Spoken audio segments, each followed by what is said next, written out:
자, 지난 시간까지 우리는 예수님의 삼중직, 이 삼중직분 교리를 살펴보았습니다.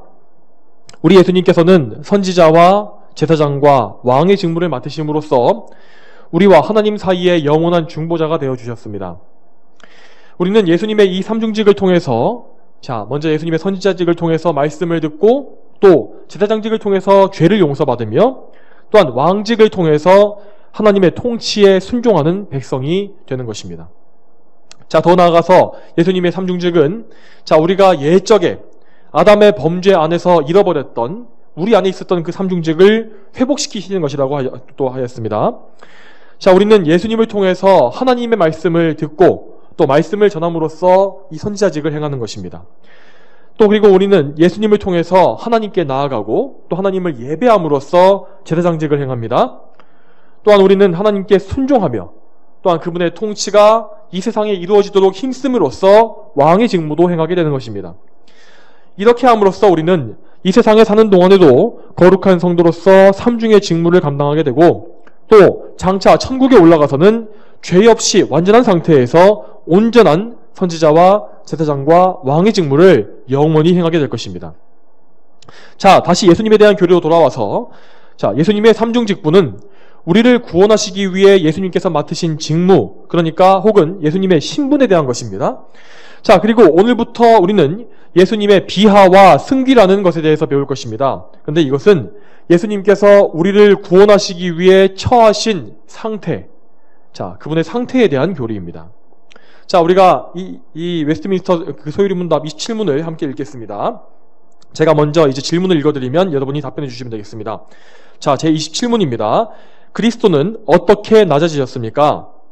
그리스도는 인간으로 태어나 비천한 환경에서 자라며 율법에 복종하고 세상의 온갖 고통과 하나님의 진노와 십자가에서 저주의 죽임을 당하고 무덤에 묻히며 잠시 동안 죽음의 세력 안에 계심으로 낮아지셨습니다. 아멘. 오늘 우리가 살펴볼 것은 그리스도의 비하 혹은 그리스도의 낮아지심이라는 교리입니다. 우리가 이 교리를 정확하게 이해하기 위해서는 우선적으로 예수님께서 왜 낮아지셔야 하는지 그 이유에 대해서 알 필요가 있습니다. 그 이유를 알기 위해서 말씀을 찾아보게 되면 히브리서 2장 14절 말씀에 이렇게 나와 있습니다. 히브리서 2장 14절 말씀에 자녀들은 피와 살을 함께 나눈 사람들이기 때문에 그분 자신도 마찬가지로 피와 살을 가지셨다라고 하셨고, 또한 이어지는 히브리서 2장 17절 말씀에는 그러므로 그분은 모든 일에 형제들과 똑같이 되셔야 했으니 라고 되어 있는 것을 우리는 볼 수 있습니다. 즉 이 말씀에 따르면 예수님은 죄인인 우리를 구원하시기 위해서 우리를 대신하는 자리에 오셔야 했다는 것입니다. 그리고 죄인인 우리를 대신하시기 위하여 예수님은 인간인 우리와 죄인인 우리와 똑같은 자리까지 낮아지신 것입니다. 인간이 지은 죄, 사람이 지은 죄를 대신 받을 수 있는 존재는 어떤 짐승이 아니라 오직 인간뿐입니다. 또한 인간의 모든 고통을 담당할 수 있는 존재 역시 인간뿐입니다. 그리고 죄의 문제를 해결하기 위해서는 반드시 율법상 피 흘림이 있어야 하고 또한 생명의 값이 요구되는 것입니다. 죄의 삭은 사망이기 때문에 그것을 갚기 위해서는 생명의 삭이 요구됩니다. 따라서 하나님이시라고 하셔도 죄의 문제를 단순히 하늘 보좌에 앉아서 말씀만으로 처리하실 수는 없는 것입니다. 그분이 그렇게 하실 능력이 없으셔서가 아니라 그렇게 하시는 것은 하나님의 공의에 맞지 않는 일이기 때문에 그렇게 할 수가 없는 것입니다. 그러므로 하나님께서는 그분의 아들 성자 예수 그리스도를 대속제물로 내어주시기 위해서 이 세상에 보내시기로 뜻하셨고 또한 그분이 낮아지시는 것 역시 결정하셨습니다. 또한 우리 예수님은 그 뜻에 순종하셨고 자신을 낮추시는 것을 자원하셨습니다. 여러분, 예수님은 결코 어떤 강제력에 의해서 강제로 낮추어지신 것이 아니라 자원하심으로써 자신을 낮추시고 그분을 비우신 것입니다. 여기에서 또 한 가지 덧붙여야 할 사실은 예수님의 낮아지심은 예수님의 신성, 하나님이신 그분의 신성을 낮추거나 축소시키는 것이 아니라는 사실입니다. 예수님의 신성은 인성과 다르게 완전하기 때문에 결코 거기에 무엇을 더하거나 뺄 수가 없는 것입니다. 다만 예수님은 낮아지실 때에 그분의 신성을 제한하신 것입니다. 하나님이신 예수님의 영광은 그분의 초라하신 인성, 그 육신의 장막에 가려져 있었습니다. 자, 이제 본격적으로 예수님께서 자신을 비하하신 것이 무엇인지를 살펴보겠습니다. 자, 예수님의 낮아지심이 시작된 것은 그분께서 인성을 취하심으로써 마리아의 몸에 잉태되었을 때부터였습니다. 자, 우리는 주로 예수님의 낮아지심에 대해서 생각할 때에 이 주로 십자가의 고난에 대해서만 떠올리는 경향이 있습니다. 자, 물론 예수님의 십자가 사건은 비하의 극치가 맞습니다만 그에 못지않게 예수님의 성육신, 인간이 되신 것 그 자체도 엄청나게 놀라운 비하의 사건이었다는 사실을 우리는 생각해야 합니다. 자, 여러분, 영원하시고 무한하신 하나님께서 사람이 되셨다는 이 사실이 얼마나 놀라운 일입니까? 자, 우리는 주로 이 교리를 이해하기 쉽게 설명하려고 이 주로 사람과 동물 간의 격차를 말하곤 합니다. 자, 예를 들어서 사람과 개미 사이의 차이를 한번 생각해 보시기 바랍니다. 이 사람은 3차원의 입체의 세계를 삽니다. 하지만 개미들은 2차원의 평면 세계를 살지 않습니까? 그들에게는 입체라는 것이 없습니다. 개미들은 오직 평면 위에서만 움직일 수 있기 때문에 사람이 그 앞에 서 있다고 해도 전혀 인식할 수가 없는 것입니다. 뭔가 큰 장애물이 있겠거니라고 생각하는 것이지 그것이 사람이라고 인식할 수가 없는 것이죠. 반면에 사람은 개미들이 상상할 수 없이 높은 곳에서 그들을 내려다보는 입장이기 때문에 개미들보다 정말 비교할 수 없이 높은 위치에 있지 않습니까? 자, 그런데 하나님과 사람의 차이는 이 사람과 개미 사이의 격차보다 비교할 수 없이 큰 것입니다. 우리 예수님은 원래 하나님이시기 때문에 원래부터 시간과 공간 밖에 계신 분이십니다. 창세 이전에, 그러니까 시간도 공간도 없던 그 시절에 예수님은 영원전에 이미 예수님께서는 성부, 성령 하나님과 함께 존재하시는 분이십니다. 성자 하나님은 언제 어디서나 편재하시며 그 어떤 제약도 받지 않으시는 무한하고 전지전능하신 분이십니다.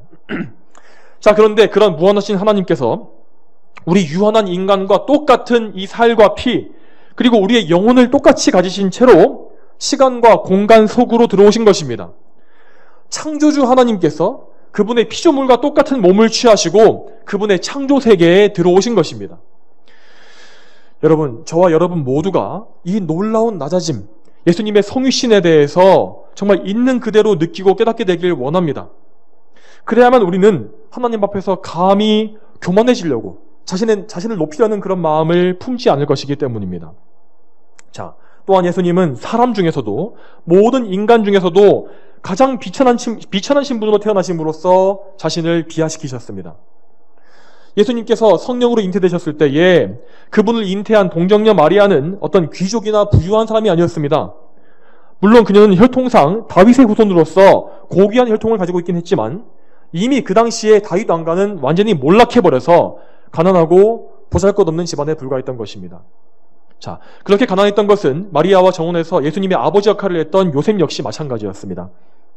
또한 마리아는 만삭이 되었을 때에 하필 그때에 유대 베들레헴에 인구조사를 위해 방문했다가 예수님을 낳게 되지 않았습니까? 자, 그런데 그때에 모든 여관방이 여행객으로 가득 차 있어서 그들에게 주어진 것은 짐승들이 머무는 누추한 공간이었습니다. 이 당시 팔레스타인 지방의 주택들은 주로 2층으로 지어져 있었는데 2층에는 이 사람들이 머무는 공간이 있었고 1층에는 짐승들을 위한 마구간과 창고 등이 있는 그런 구조로 되어 있었습니다. 그러니까 1층에서 어떤 이 바닥의 한기나 벌레나 이런 더러운 것들을, 안 좋은 것들을 짐승들이 다 당하고 2층에서 사람들은 안락하게 지내는 그런 구조였던 것입니다. 자, 그런데 예수님은 사람들이 머무는 윗공간이 아니라 짐승들이 머무는 낮은 1층의 공간에서 태어나셔서 짐승의 먹이통에 누이셨습니다. 자, 여기에서 이미 우리는 예수님께서 이 세상에 오실 때에 결코 높은 지위를 취하시려고 하시지 않았다는 사실을 알 수가 있습니다. 예수님은 하나님의 백성을 다스리는 왕으로 오신 것이지만 호화로운 왕족 출신이 아니라 가난한 부모 아래에서, 그것도 아주 열악한 환경에서 태어나심으로써 우리를 섬기는 위치에 내려가신 것입니다. 또한 더욱더 놀라운 사실은 예수님께서 난 지 8일 만에 할례를 받으시다는 그 사실과 또한 율법에 따라서 그분을 위한 속죄 제물로서 비둘기가 바쳐졌다는 그 사실입니다. 이 할례와 속죄 제물은 모두 다 죄인인 인간이 인간이 죄인이기 때문에 인간이 하나님과 관계를 맺기 위해서 행해진 율법의 의식이었습니다. 그런데 예수님은 죄가 없으심에도 불구하고 이렇게 율법을 따라서 율법 아래로 들어가신 것입니다. 이에 대해서 갈라디아서 4장 4절과 5절 말씀에 이렇게 나와 있습니다.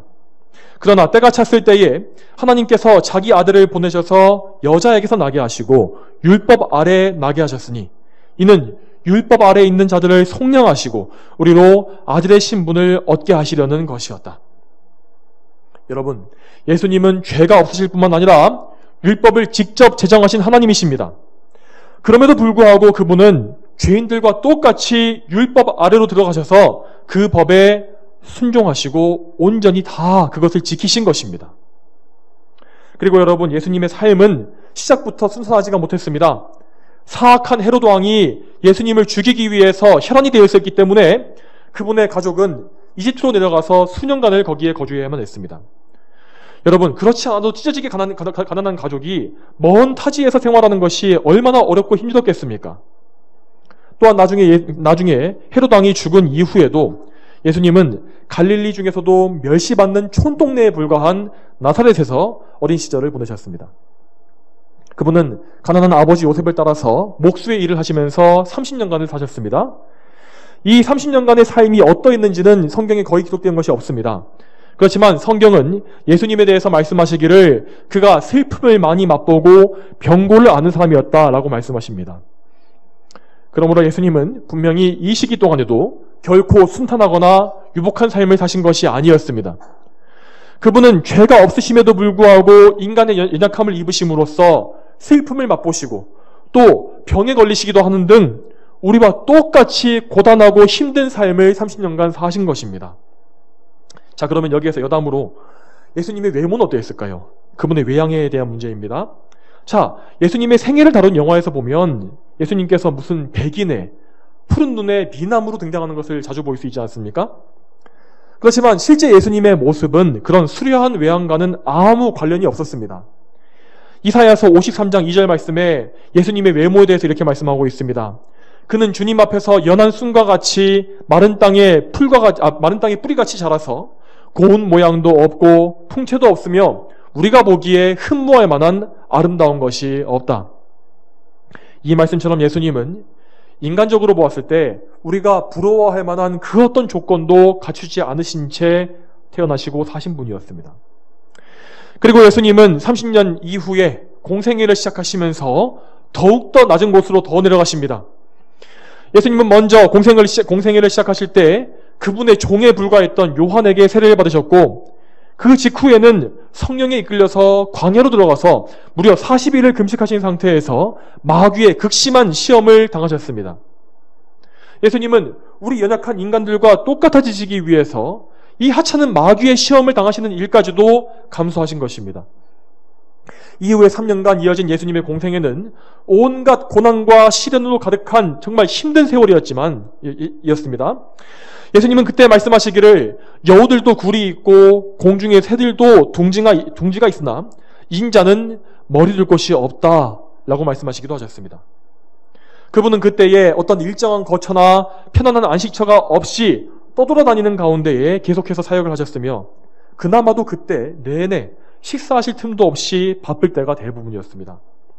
이 어려운 사역 중에서 얼마나 피곤하고 지치셨던지 예수님은 이 험한 풍랑이 몰아치는 가운데서도 배 뒤편에서 곤히 잠들어 계셨다고 말씀하시지 않았습니까? 또한 예수님은 공생애 기간 동안 온갖 사람들의 멸시와 대적들의 비방과 음해, 공격에 항상 둘러싸여 계셨습니다. 먼저 예수님의 피부치, 가족들은 예수님을 믿지 않고 그분이 미쳤다고 생각했으며 또한 고향 동네인 나사렛 사람들도 그분을 배척하며 심지어 그분을 절벽까지 끌고 나가서 밀쳐 죽이려고 하지 않았습니까? 뿐만 아니라 당시 이스라엘의 최고 권력자였던 제사장 집단과 서기관들과 바리새인들, 사두개인들 이 모든 사람들이 항상 예수님을 눈여겨보면서 그분이 율법을 범하는가 이것을 지켜보고 그분을 시험했던 것을 우리는 알고 있습니다. 이런 어려운 가운데서도 예수님은 그들을 지혜롭게 대적하시면서도 또한 모든 시험 속에서도 율법을 다 준행하셔야 했던 것입니다. 자, 무엇보다 예수님의 낮아지심은 그분의 십자가 고난에서 극치에 이르렀습니다. 예수님의 고난은 겟세마네 동산의 기도에서 시작되었는데 그때 그분은 땀방울이 핏방울이 되도록 얼마나 열심히 열렬히 기도하셨던지 이 모세혈관이 다 터져서 피와 땀이 섞여서 흐를 정도로 그렇게 기도하셨습니다. 그렇게 열렬히 기도하셨음에도 불구하고 그분은 하나님께 외면 나가셨습니다. 하나님은 예수님의 기도를 듣지 않으셨습니다.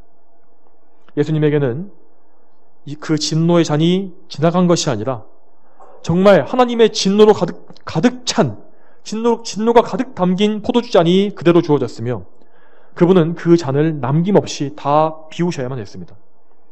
이윽고 예수님은 사랑하는 제자들에게 모두 다 배신당하셨고 나중에 그분의 수제자인 베드로는 그분을 저주하며 부인하기까지 했습니다.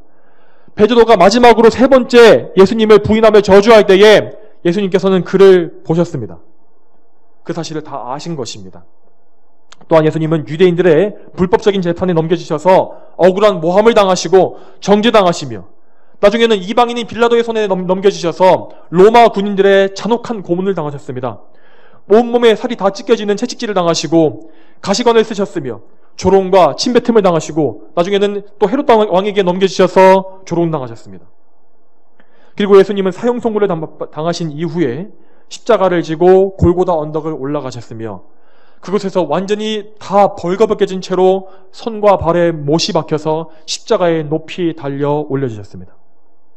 여러분, 예수님께서 이렇게 당하신 육체적인 고통은 인간이 감내할 수 있는 것 중에 가장 끔찍한 것이었다고 말할 수 있을 것입니다. 극심한 탈수 증세와 이 손발의 신경이 다 끊어져 버리는 그런 정말 날카로운 고통, 그리고 십자가에서 매달린 상태에서 체중 때문에 몸이 처지기 때문에 호흡을 하기 위해서 못 박힌 발로 몸을 들어올려야 하는 그런 엄청난 고통 등 정말 십자가의 고통은 정말 입에 담기 힘들 정도로 저주스럽고 수치스러운 것이었습니다. 얼마나 이 고통이 끔찍했던지 이 십자가의 형벌은 로마 시민에게는 절대 주어지지 않았고 오직 이방인들, 로마 입장에서 이방인들, 그러니까 점령지의 주민들에게만 주어지는, 그것도 아주 흉악범들에게만 주어지는 그런 형벌이었습니다.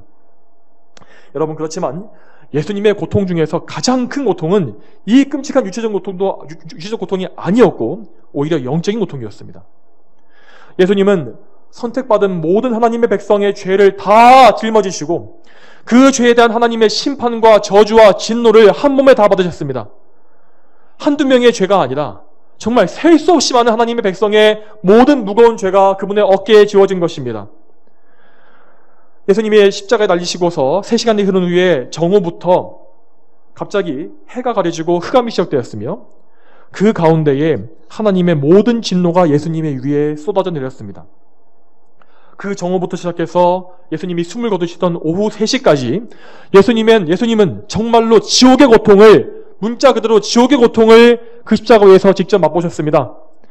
예수님은 그 지옥의 고통 속에서 나의 하나님, 나의 하나님, 어찌하여 나를 버리셨습니까? 라고 외치셨는데 이 말씀은 그저 시편의 말씀을 되뇌이신 것이 아니라 실제로 그분의 인성이 하나님께로부터 버림받으시고 끊어지셨음을 직접 말씀하신 것입니다.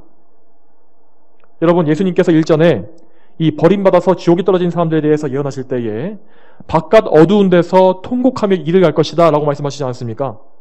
그런데 우리 예수님께서 바로 그런 사람들의 고통을 직접 당하신 것입니다. 예수님, 하나님께 쫓겨나서 바깥 어두운 곳에서 십자가에 달려 통곡하며 이를 가시는 이 비참한 상태가 예수님께 그대로 나타났던 것입니다. 여러분, 예수님은 33년간 이 세상에 사시면서 항상 성령 충만하신 가운데 죄 없이 하나님과 늘 동행하시며 사셨습니다. 그렇지만 그분의 마지막 이 하루는 정말로 하나님께 버림받으시고 끊어지시는 이 지옥의 고통이 그분에게 그대로 임했던 것이었습니다. 이사야서 53장 5절과 6절 말씀에 그가 찔린 것은 우리의 허물 때문이며 그가 상처를 받은 것은 우리의 죄악 때문이다. 그가 징벌을 받음으로 우리가 평화를 누리고 그가 채찍에 맞음으로 우리가 고침받았다. 우리는 모두 양같이 방황하여 각기 제 길로 갔으나 여호와께서는 우리 모두의 죄를 그에게 넘겨 씌우셨다 라고 하셨습니다. 자, 이 말씀과 같이 우리의 모든 죄는 다 예수님께 넘겨 씌워졌으며 그분은 죄 그 자체로 여겨지셨습니다. 그리고 우리가 죄 때문에 받아야 했던 모든 나쁜 것들 역시 예수님께 넘겨진 것입니다.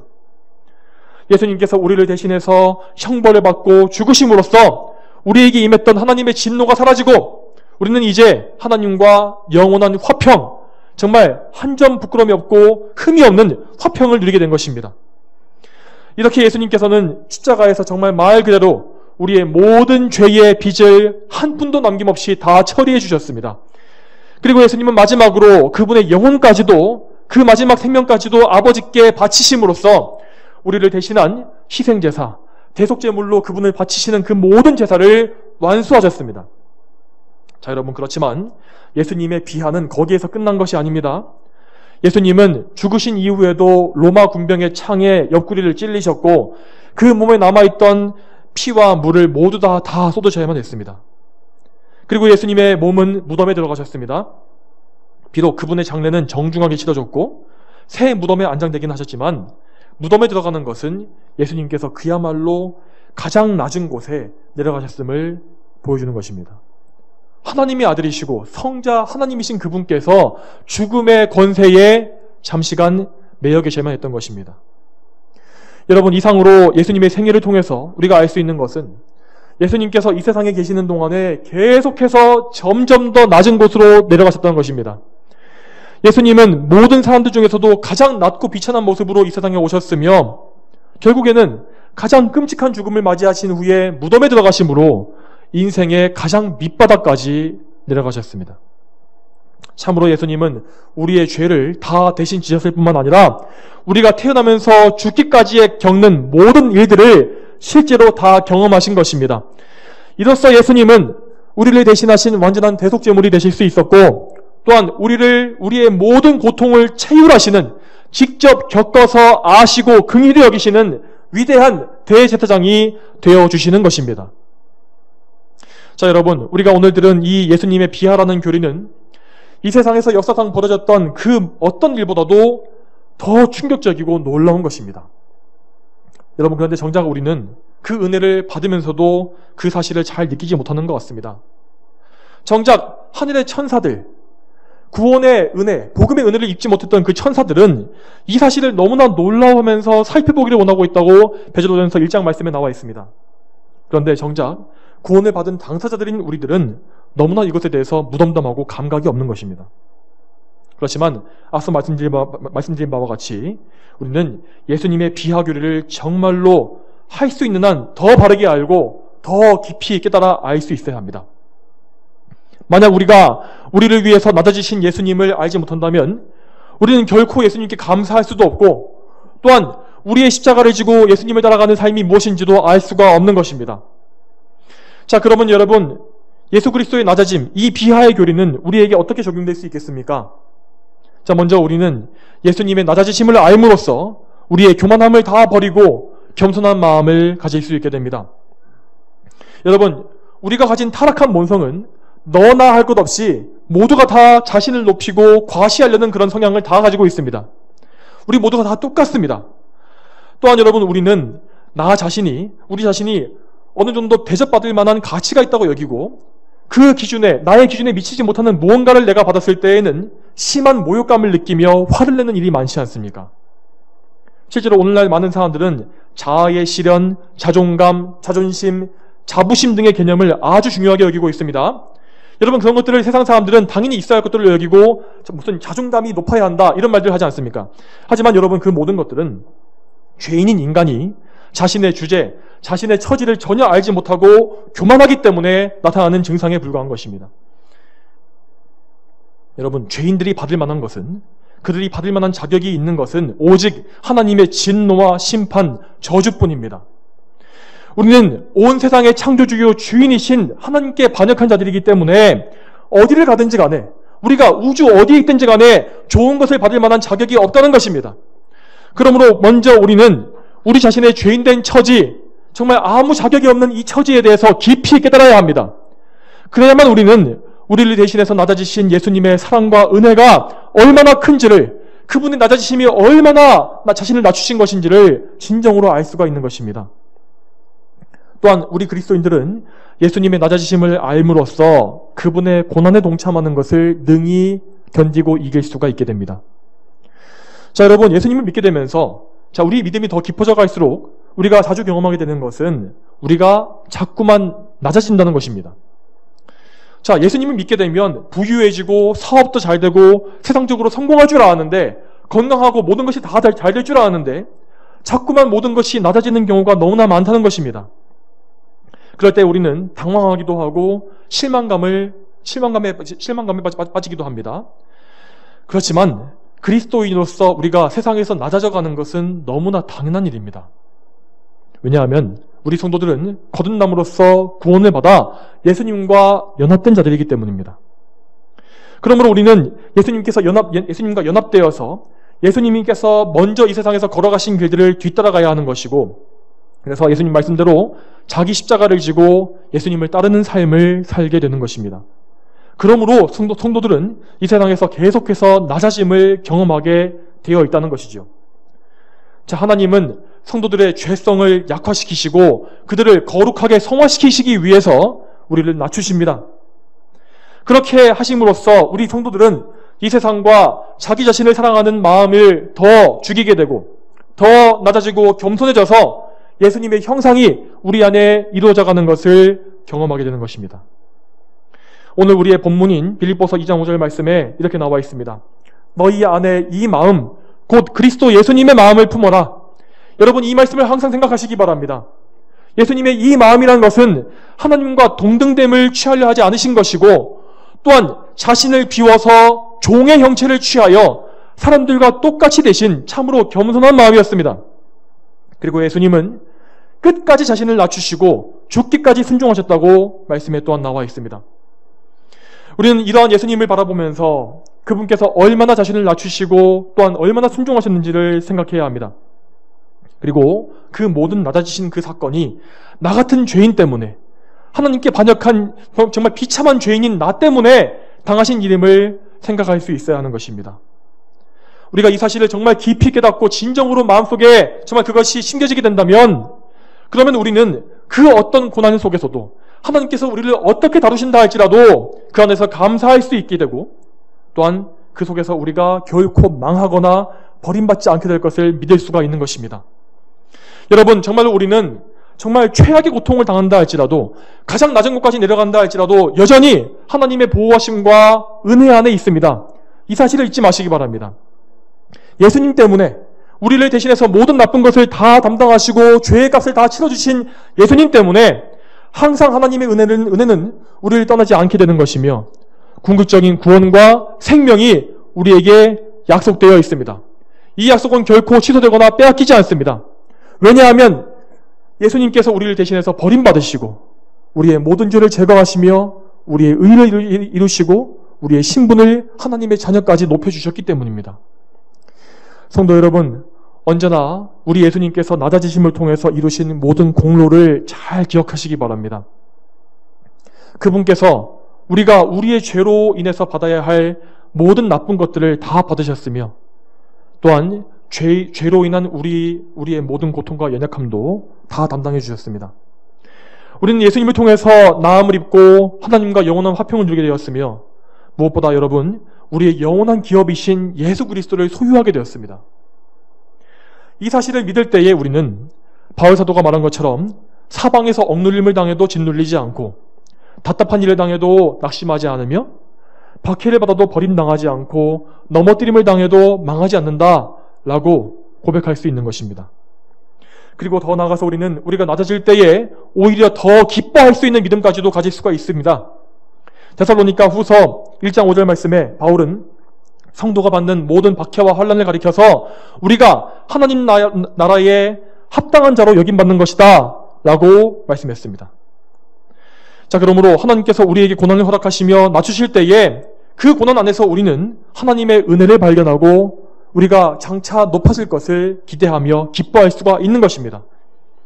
성도 여러분, 항상 오늘 말씀대로 예수님을 바라보시며 하나님 앞에서 할 수 있는 한 여러분을 낮추시기 바랍니다.